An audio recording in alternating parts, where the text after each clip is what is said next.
Patrick McNeil back here with you at the intermission as it's time now for another one of our looks around the CHL. And tonight we are looking at the WHL's BC division, which contains all the teams in BC in the Western Hockey League. The Prince George Cougars, the Kelowna Rockets, Vancouver Giants, Victoria Royals, and Kamloops Blazers. We are joined now by the voice of the Prince George Cougars, Cole Waldie, and his Prince George Cougars off to a good start, leading the division, currently of the top three scorers in the entire WHL as we record this. Cole, is this reflective of expectations, or the Cougars expected to be the top dog in the division?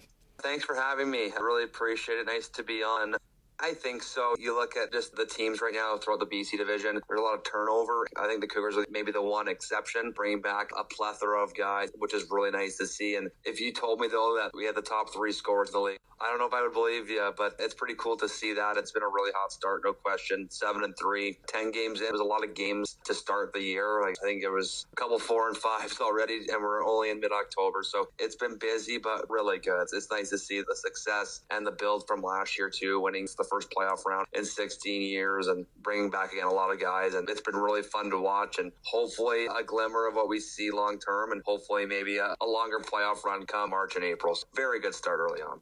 You talk about that playoff drought coming to an end. It's funny, we see teams that maybe haven't won a championship or they haven't been to the third round in so many years. As you said, 16 years to win a playoff series. Just what was the adulation like in Prince George for that win? And as we talked off mic, you are from Prince George, so it probably meant a lot to you as a broadcaster to be part of that too. Yeah, for sure. And I was in the building when they last won. I think I was 9 or 10 years old. Pretty crazy, but it was a really cool moment. It was a sold-out crowd in Prince George there, and to win in overtime in front of the home crowd was really cool. So, yeah, I think the jubilation, as you said, was incredible. It was a really cool moment, one that I won't forget for a long, long time. And pretty special, and hopefully just the start of something special here in PG. And is there a team in particular you think has the best chance of challenging Prince George in terms of being the top team in BC? When you look at it right now, like Kelowna has had a couple of good games they've put together. Victoria has 4 wins out of nowhere. They had a really slow start, but I think when you look at the standings, I think that's good to see. I guess those are kind of maybe the top 2 teams, but you look at Vancouver and Kamloops, they still haven't got their big dogs yet back from NHL. When you look at Kamloops, they might be getting guys like with Matthew Semenoff, who's currently in the AHL in Dallas, and then Fraser Minton, who is the face of the Toronto Maple Leafs, it seems right now. They're still waiting for those guys to be back.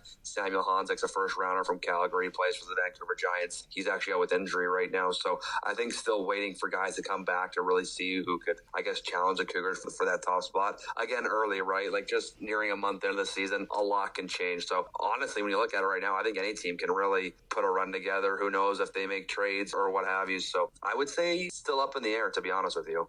You kind of hit on some of the names that we want to talk about, big names that would have draft status. Samuel Honzek, as you mentioned, a first-round draft pick of the Calgary Flames, plays with Vancouver. Another guy some people thought might go in the first round, slips into round 2, is Andrew Cristall, who plays in Kelowna, draft pick of the Washington Capitals. Just tell us a little bit about those 2 guys from what you saw of them last season.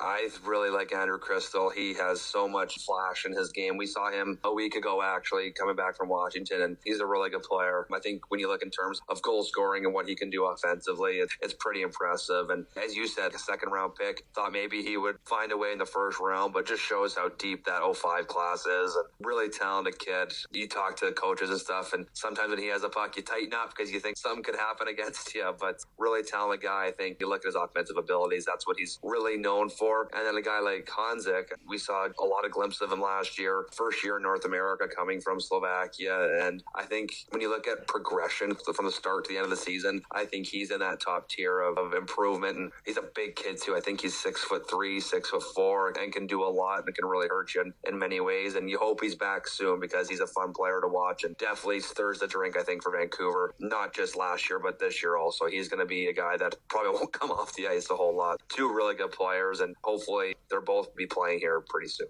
Maybe not with the draft status that we see from other players, but a name fans would certainly know is Ty Jaginla in Kelowna because, of course, he's Jerome McGinley's son, and he's off to an electrifying start as well. Is he playing his way onto the radar of scouts? I think so. I remember when Kelowna came up to Prince George early on, he was terrific. The Cougars laid a little beating on them both nights, but he was the one player that really stood out for me. He's got championship pedigree with Seattle last year. Didn't get the lineup a whole lot, but he's a 16-year-old kid on a team that was a juggernaut. But it's weird how much flashes you see of Jerome, just little things like how he skates and shoots the puck off the rush. Like, it looks like if you picture number 12 Jerome again, like, it would look like Tees. It's pretty crazy to see, but yeah, nice start for him. I'm curious to see where he goes in the draft come this summer. But again, still a lot of hockey to be played, but he has had a magnificent start. Definitely one of the big names for Kelowna this season. A goal a game in the early part of the season. Now, a familiar name to us in Cape Breton behind the bench there in Prince George, former Cape Breton Oilers forward Mark Lamb has been there for a number of years, I guess being entrusted with this incarnation of the Cougars rebuild. What has he meant to the franchise, and how is he to deal with as a coach from a broadcaster's point of view? It's funny you mentioned him because I was looking just kind of through his tenure on social media, like when he came to the Prince George Cougars and what he's done. And he's really built this thing from the ground up, man. I think you look at 2017, the team won the division. They pretty much unloaded the cupboards in terms of draft picks, and they really unloaded it all to try and load up. And it resulted in a first round exit. And then Mark kind of came in pretty much a bit of a mess, if you will, in terms of draft picks, not having a whole lot. So he really had to rebuild this thing. And boy, has he done a great job. You look right now with what the Cougars have in the prospect pool, draft pick. It seems like everything's full right now, and now they're starting to get results. So full marks to him. I think he's done such a great job with this organization.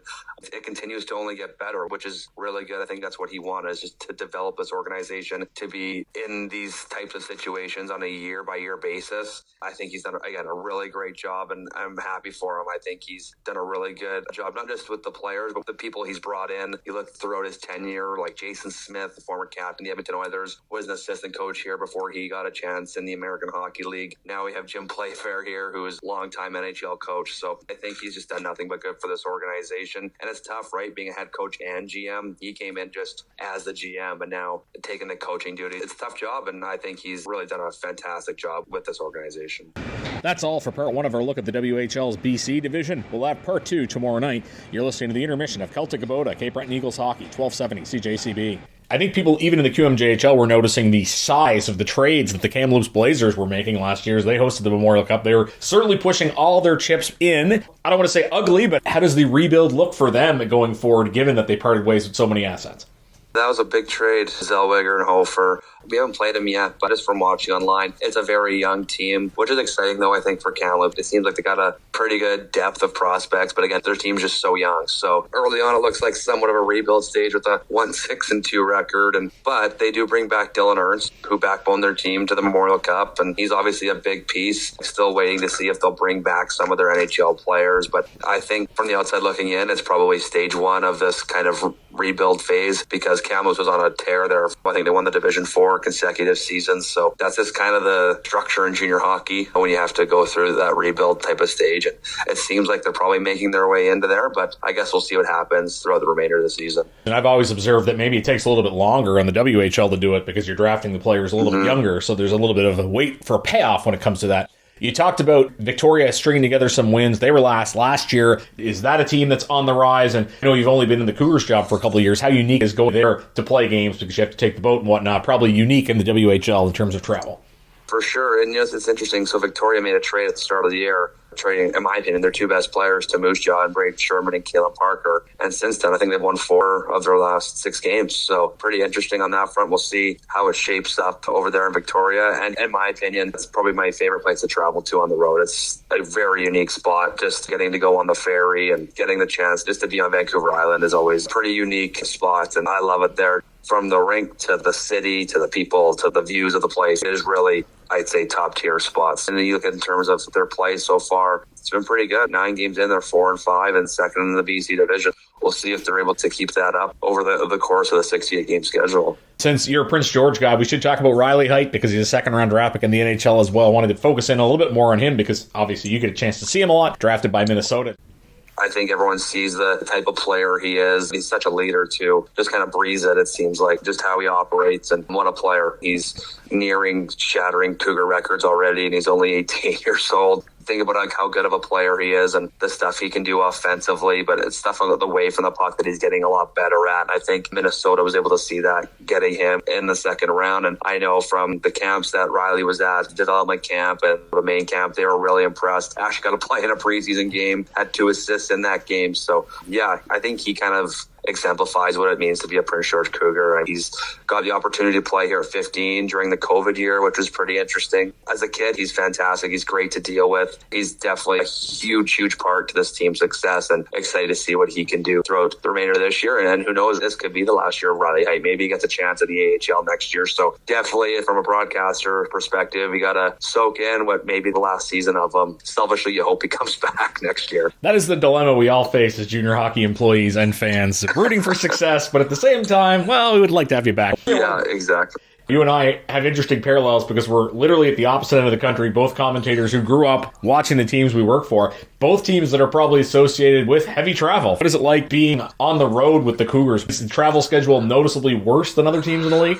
It's pretty special to be working for your hometown team. I'm sure you can say the same. Growing up, I was a season ticket holder with my grandparents and my parents for as long as I can remember. It feels very full circle. Yeah, when you ask about the travel, I know personally I'm totally okay with it because I've experienced it for forever. How long? It's no issue. But the great part is, yes, there's a lot of hours, but the way that the team and how we're treated on the road is second to none. You play a game on Friday against Kamloops. You're going to go a day early. You're in a great hotel. You get the whole night for a good night's sleep. Then you go on with your day into the game day. So there are some long travel, but I think it honestly can benefit the group in terms of everyone says it helps your team bonding. Bus time helps that. And the fact that you get a chance to go early, eat great food and play in great rinks and just they prepare you really good. And that goes all the way up to our ownership that does a great job, and they have done a great job ever since they've taken over the team in 2014. I think maybe doesn't get enough credit they get in terms of how they treat us and how prepared everyone is on the road. Pretty cool.